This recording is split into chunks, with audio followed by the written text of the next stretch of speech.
biceps and forearm muscles. Dribbling a basketball for a long duration time will physically tax your forearms and deltoids. That is why proper form is so important. Deltoid is the prime of mover of shoulder abduction. All heads of deltoid work together to produce abduction shoulder joint. Lift the arm front, side, backward. That is the shoulder. The triceps muscle is responsible for the extension of the elbow joint and straightening of the arm, and it also plays a significant role in the stability and strength of the shoulder. Biceps are the flexion and supination at outward rotation of the forearm. This is facilitated in part by 90-degree rotation of the muscle and connects to the radius. Contrary to popular belief, the bicep is not most powerful flexor of the forearm.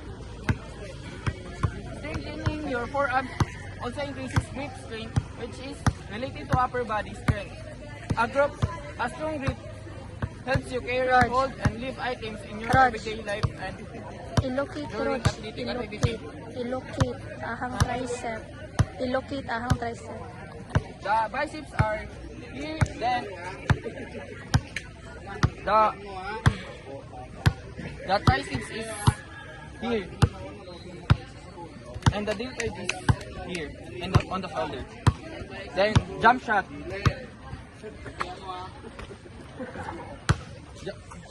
Lower body muscles used in jump shot. Quadriceps. The quadriceps are responsible for extending the knees during the jump front of your thigh. Hamstrings. The hamstrings are assisting with bending the knees and stabilizing the legs. Ilocate, Rog. The quadriceps is in the front of your thigh here, and the hamstrings is located at your compartment of the thigh. So I think here. Then gluteus maximus. The gluteus maximus helps by extending the hips and providing power to the jump. Both of them hip area here. And gastrocnemius and soleus. These muscles contribute to pushing off the ground and extending the ankles. The gastrocnemius and soleus is Ryan. core muscles. Recto abdominis. The rectus abdominis helps to stabilize the core during the jump. This is the between the ribs and the both abs. There it is. Obliques, they play a role in rotating and stabilizing the torso. The obliques is here, guys. Upper middle. Rectus spinae. Assisting in extending, stabilizing the back. There guys, shoulder and arms, deltoids is in the shoulder, and triceps. These muscles are essential for extending the elbows during the shot. They are considered the major contributors to release speed as they extended the elbow joint. Very dorsal part guys. I-locate daw paliw ka bago para mahibalaan na to og triceps brachii. Biceps brachii is located here sa bicep natin. Then brachialis in brachioradialis.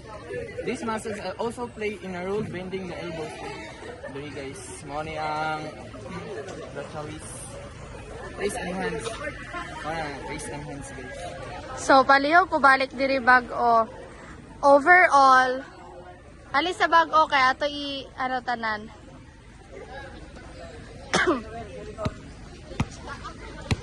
So overall, we have a dribble and a jump shot. So ang pinaka-importante sa ang malocate nga muscles and skills nga involved in dribble is the shoulder. Please locate the shoulder para maano na to nga mo ni ang ano sa dribble.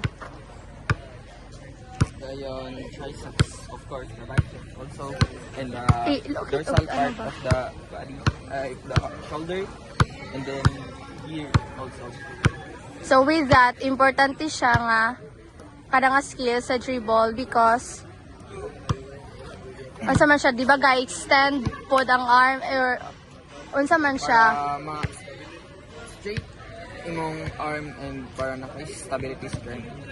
Stability, strength. While ang jump shot, Jump shot is using quadriceps. so diri It sa also- ato ang alisa bag-o. It's the important is the your knees and thighs, So paki shoulder here and also here, and kay di ba ga jump. and wrist. And that's all. Okay.